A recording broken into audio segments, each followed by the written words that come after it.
So on to season 2. Season 2 only had 26 episodes, so by my rules, I'm only allowed to count out 4. And I sure as heck found 4 to get rid of, and we'll see them just now. First up is the 7th episode of the season, Cat's Paw. The one with the cat. The magic stuff. Wait, crewman beams up and does a fantastic faceplant right there. First asks, "Can you hear me?" And then never gets an answer and goes ahead and says, "You will all die." Hear me. There is a curse on your ship. Leave this place, or you will all die. We beam down to this planet and are in a rock area that sure looks like the Help Me Spa episode rock pile. And we wander around this rock pile for about 8 minutes. We're just wasting time. Oh, look, there's rocks over there. Oh, look, just wandering around until we get to the castle. Report, mister. I am only picking up physical impulses from the three of them. There's Chekhov in his full Davy Jones haircut. Davy Jones is more immediate to American television. The Monkees had their show on TV during this time.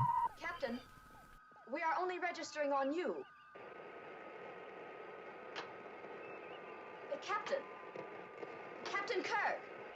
Lieutenant, can you hear me? What do you think that? Quiet.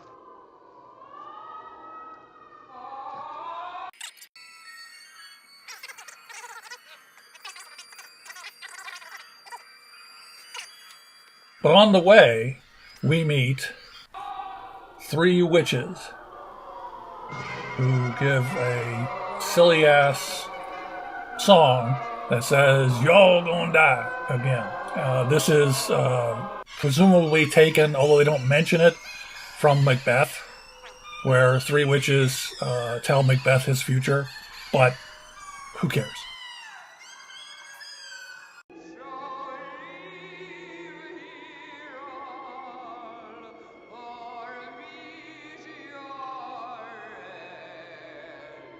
Mention the name of the Scottish play. Oh, never fear, I shan't do that. By the Scottish play, I assume you mean Macbeth. Potato office stores, but we may come in. What was that? We were exorcising evil spirits. Being but a mere butler, you will not know the great theatre tradition that one does never speak the name of the Scottish play. What, Macbeth? Hot potato office stores, but we may come in.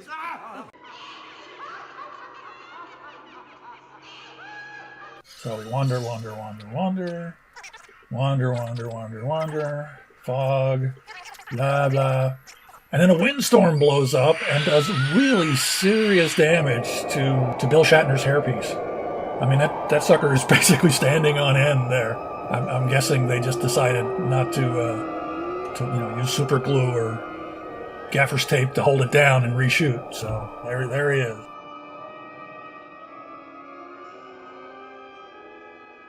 That was a pretty real illusion, Mr. Spock.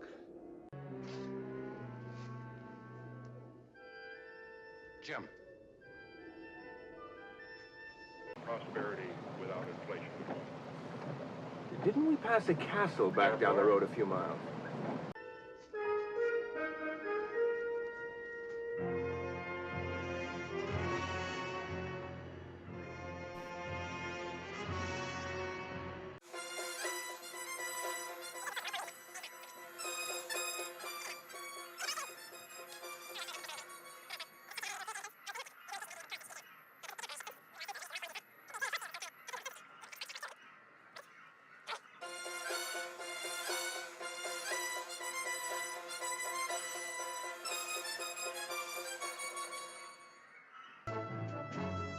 So back on the Enterprise, Chekhov is again looking at the blue light, telling us that things are bad downstairs. The current captain says something that upset Chekhov, and he says, Not that green. and as we know, he isn't that green. Spock's that green. Down in the castle, we see, for the episode, Cat's paw. We see a cat. Wow. A little bit on the nose there, guys.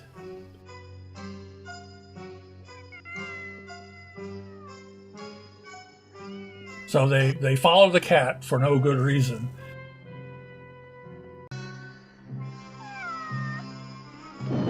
And they fall into styrofoam. Sorry, it's just a styrofoam hole. It really looks terrible. And to spend another long time in the dungeon doing nothing. Nothing happens. Nothing happens down there. We're warned away. We land. We find some aliens. We defeat the aliens. We leave. Great. That's a good 5-minute episode. Just wasting time. There's not enough story, obviously, to fill it up, so we gotta waste time. So we do a lot of that. But then finally, we meet Trelane. Oh, wait, no. It's not Trelane, but it might as well be. This is basically the Squire of Gothos, well, with a woman involved. Who are you?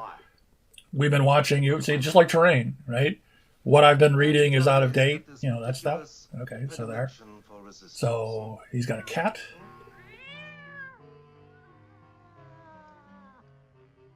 Quite right. Go at once, yes.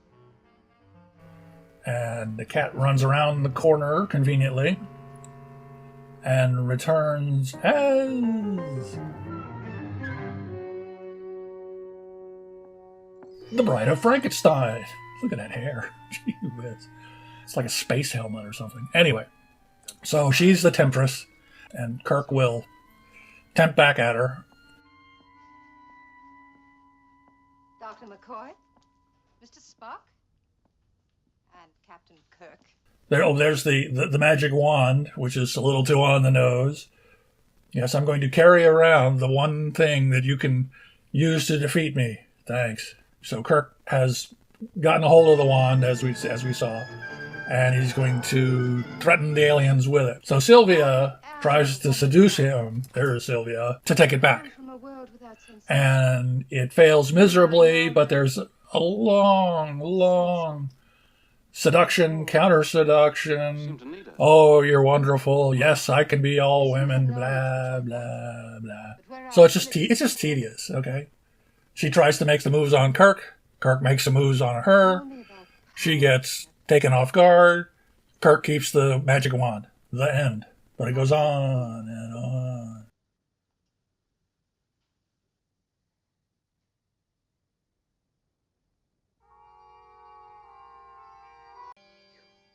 So now it's showdown time, finally. And Kirk slams the magic wand on a table. Kaboom! End of story. No, not quite. No, it's one of these "it was a dream after all" episodes. You know, everybody's alive, everybody's fine, everybody's got their phasers, everybody's got their tricorders, and we have pipe cleaner aliens. Who thought this was a good thing? And it's a bad video effect too. But they're made out of pipe cleaners and styrofoam. Oh man. But who are we to say what aliens would look like? Well, hopefully they wouldn't look quite so embarrassing. Oh, and by the way, kids, smoking's bad for you. See? You smoke and you die. Or you die and you smoke. Well, in this case. So, lousy episode. Just not worth it. Next up is The Deadly Years, or the Old Folks episode. We're here to check on a 6-person science expedition, and we can't find anybody. Nobody has bothered to use sensors before now to see who's where. Chekhov goes in, scans it, knows there's nobody there, presumably. I mean, they all got tricorders, but nobody is scanning for people. Oh, ah!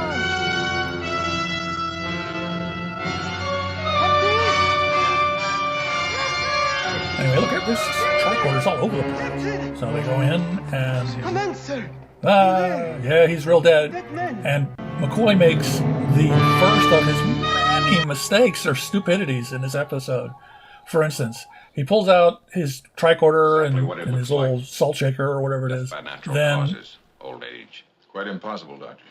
announces that the guy died of old age. Even today, they wouldn't just say old age. You know, be liver failure or a stroke. Well, no, he's just old.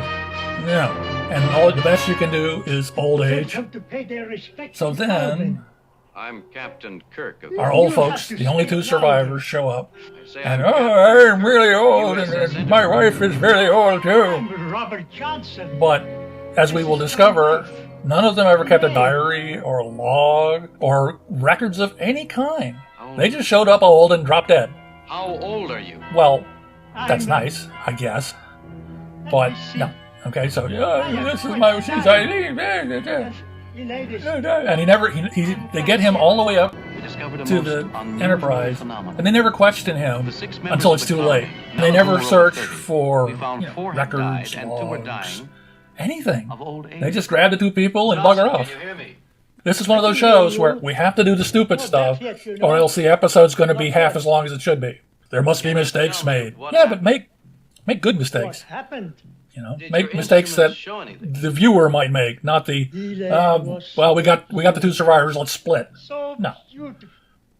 As we know, they just stay in orbit for a while and do nothing. They could send down landing parties. Now, the landing parties would have gotten old too, but that would have been more information.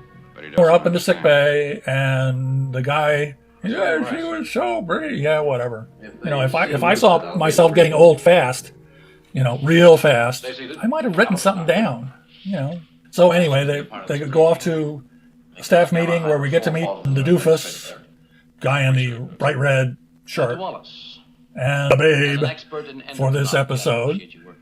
Everybody says nothing. McCoy is of no help whatsoever. Again, Spock is of no help whatsoever, as he will be repeatedly. Spock mentions the comet. And Examinations have turned up absolutely. It's just sort of let drop. I don't have I'll look into it. reveal nothing. They got a starship. They just go over and have a look. Screens Just go over to the comet and have a look at it. You got, it ain't that far away. But first, we got to have some babe time with the babe, who was apparently very important and then dumped Kirk for probably the only time in his life. Meanwhile, McCoy is in his lab, and one of the landing party walks in and says, I feel funny.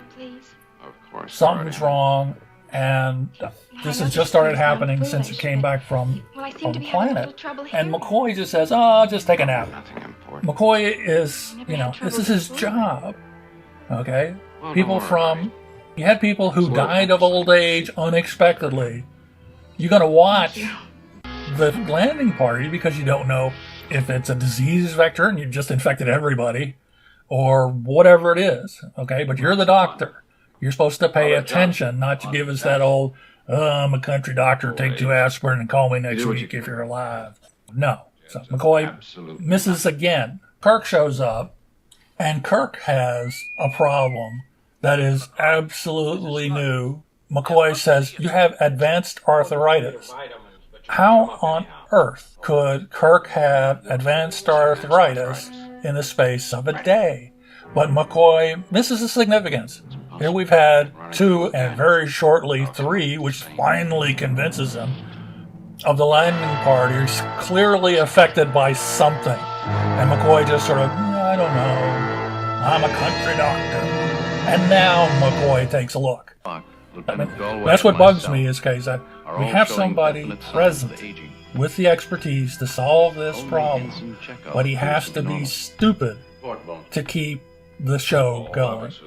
So he's like, well, what is this? I said, what is this? And McCoy even says, I don't know what this is. It might be a disease or a virus.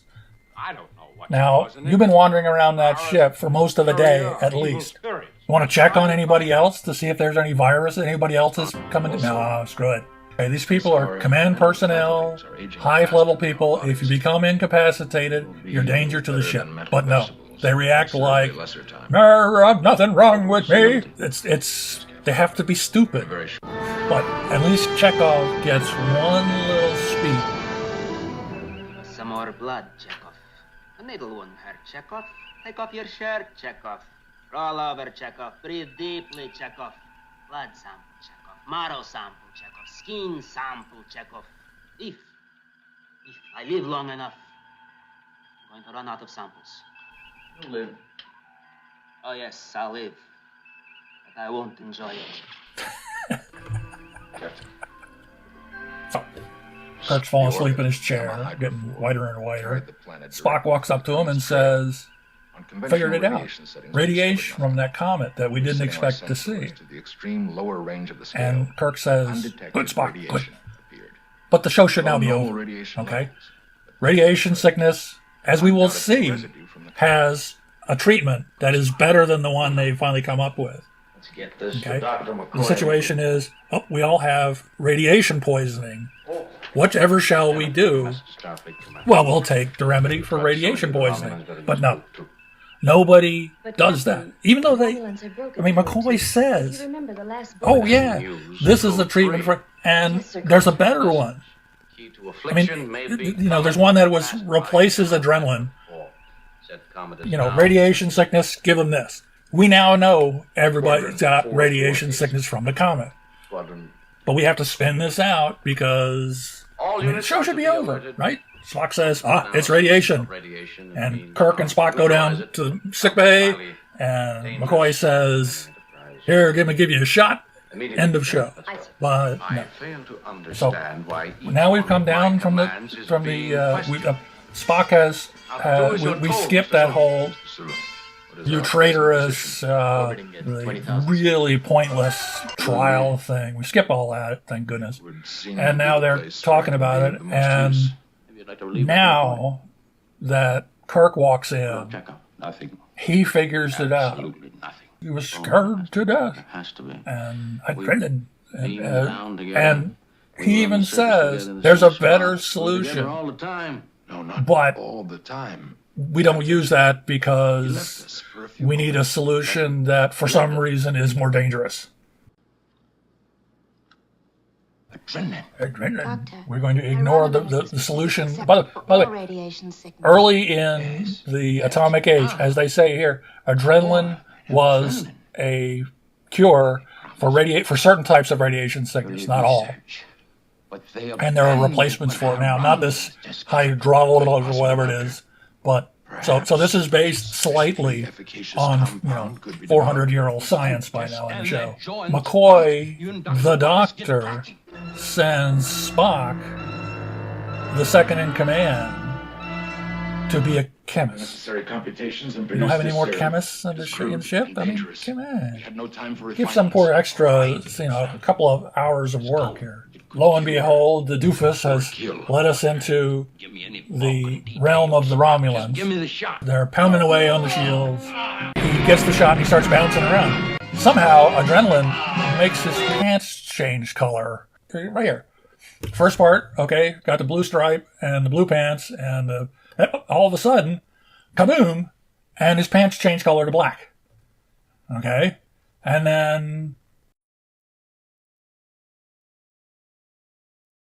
again, and back to blue.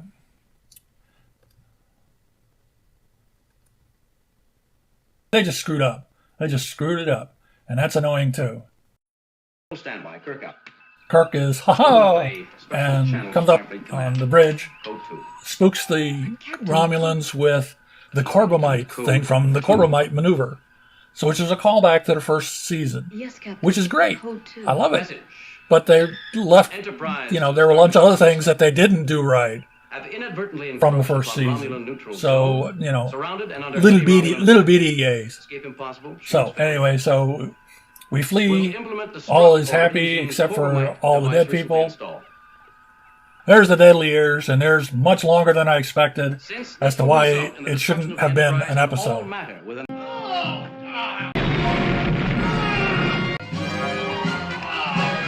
The third of the four is the immunity syndrome, also known as the amoeba episode. Oh boy. We begin with normal, everyday, day-by-day stuff, and then Spock goes, "Ah!" And all the Vulcans on the ship are died. They died, and they didn't know why they died. Their computers didn't know. What? Okay. So they send off Spock to see if his brain is falling out or something. So Chekhov takes over, he looks for the system, the star system that they're headed toward, and they're all dead. They're all dead. He says they're all dead. Now, one of the things that Spock says later is that the Intrepid and Gamma 7A are both on the far side of the amoeba thing. So we got two things to look at. The centers can't see into the amoeba thing, at least at this point. So it couldn't see through it. So I don't know what Chekhov's looking at, but it can't be what he says he's looking at. And that's on the other side. And the Intrepid's on the other side too. So Spock's psychic, whatever it is, can see, can pass through the thing that nothing can pass through. Okay. So then we go up to the big black nothing, and we send a probe in, and all of a sudden they're just, okay. Where's that coming from? And the second time, Uhura even says it's not coming through the comm systems. So where's it coming from? Is it vibrating the hull? If it was coming through the comm systems, that would make sense.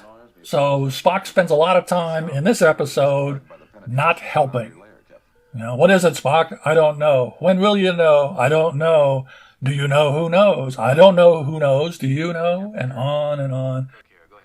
McCoy comes up to a thing and says, "We're all dying." Just so you can keep up. Everybody got that? We got to remind you of the stakes for some reason. So we get closer and closer, and we pop into the thing, and the entire audience says, as one voice, "Oh boy. Yes, it's a big, big amoeba. Yes. Oh boy. Hey." So from here, we get a lot of really pointless bickering. Who's going to go off and die? When it's not clear to me that anybody has to go and die. And certainly not two of the top three people on board. Can't you get, some bright young lieutenant who will, "Yes, sir, I'll go do it." Just so everybody knows, again, the stakes involved. Kirk has this long log entry of, how can I send my friends to die? That's his business. He's the captain of a spaceship. People die. That is part of the job.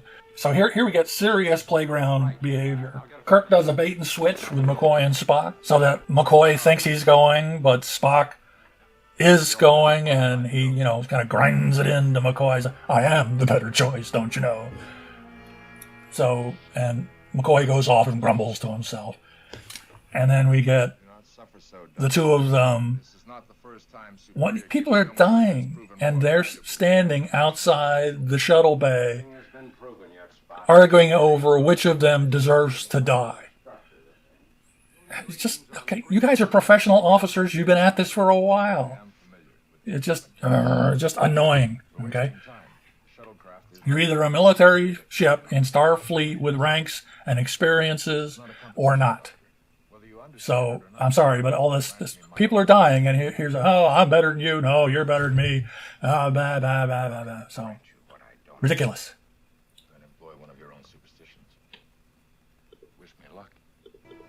So Spock goes off to die, and he's going to break through the cell wall and twiddle knobs, and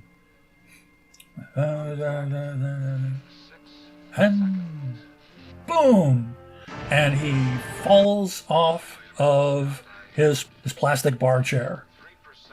No seatbelts. He even says to McCoy, "You would not have survived it." Yeah, if you're not wearing a seatbelt. We have a long thing of, "Oh no, what's going to happen to Spock?" And Spock gets one more little playground dig at McCoy. "You should have missed me. You should have wished me luck." It's like, oh god. So what are we gonna do? We're screwed. We can't use phasers. We'll cook ourselves somehow. We have to use anti-power. So a quick summary of this plan: it is stupid because antimatter will cause things to explode when it touches regular matter, no matter what. So instead of using a bomb, they're using a bomb. Okay, Scotty goes off to get some antimatter from where there's tons of it, apparently, in the engines. So there we go. We're going to go in, put a bomb in it, set off the bomb, and kill this thing. And how are we going to survive? We're going to back out. Now, how can we back out? We've been trying to back out for most of the episode. This beastie won't let us back out.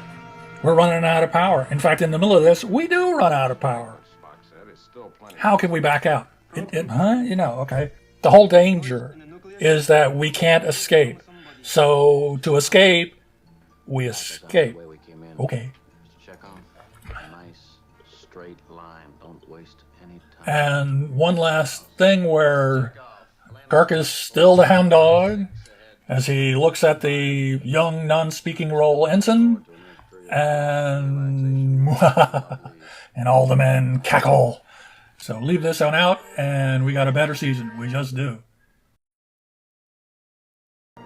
The last one of the four to be left out is the Nazi episode. Yes, the Nazi episode. The episode made for no good reason except that they had lots of Nazi uniforms in the Paramount costume department.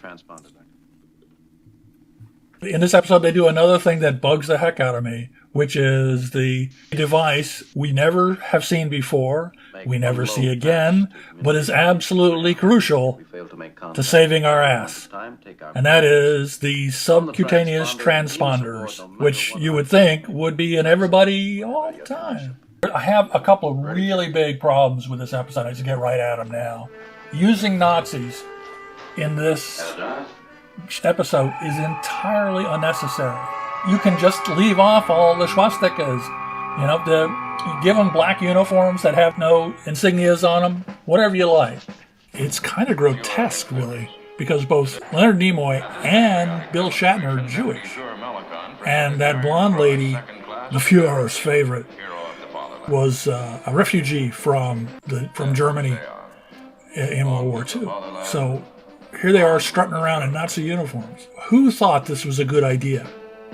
Who let them? I mean, come on, Gene. What kind of monsters It's just bad. And that's one of the reasons I hate this thing, is because the Nazi stuff is obviously just because you didn't care or didn't have enough money or whatever. We're just going to do that because they'll never care. They'll never notice. No. Respect your audience. So the uniforms are right out of a World War II movie, literally. Nobody seems to notice that Spock has green skin, which is weird for a hyper-racist society like Nazi Germany.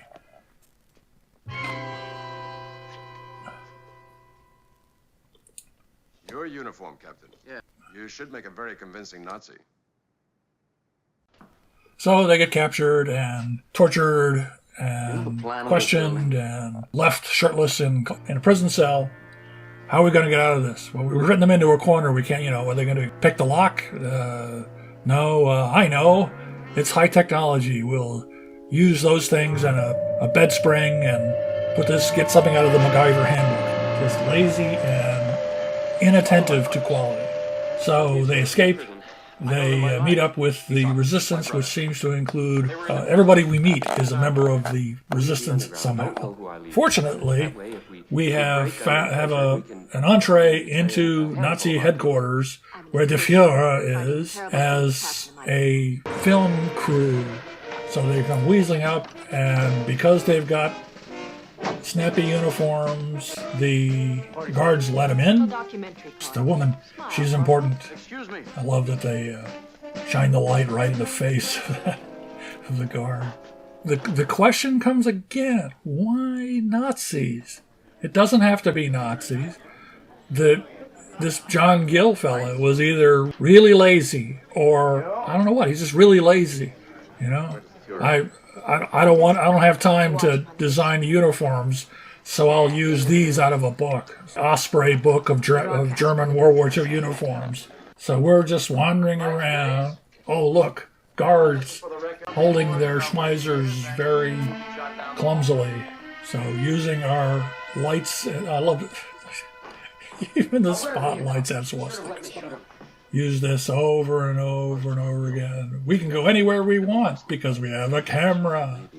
Not only do we need help from McCoy, but the Enterprise has Nazi uniforms. Say, what? McCoy has to look at John Gill because we can't overthrow the Nazi party unless McCoy says so. And we get captured again. And then we're not captured. And then the real bad guy is finally identified, the Deputy Fuhrer. And John Gill is the Fuhrer. We are going to go kill people. Well, we got to have something in this episode. So we shoot John Gill full of amphetamines, even though it's probably going to kill him. We don't care. He spills the beans. The Deputy Fuhrer grabs a, fortunately, fully loaded and primed Schmeiser. You have to pull the bolt out. He has the nerve to look surprised when he gets shot. Enough, Death Soldier. And John Gill says, "What a fool I was." And yes, you were, jackass. But at least we're finally done with the Nazi episode. Leaving this one out would be a distinct advantage because there's nothing useful here. You know, what's the moral of this story? Nazis bad. We already knew that. Everybody knows that. Leave them four out, and it can't help but make the season better. People are going to start believing that this is the quality you're going to have from now on. And that's not a good idea. Leave out the Nazis, leave out the amoebas, leave out the easily solved age problem, and leave out the magic wand, and we're all better off. Next up, the episodes that I think should be in a 22-episode Star Trek Season 2, and why. See you on that next one. Bye-bye.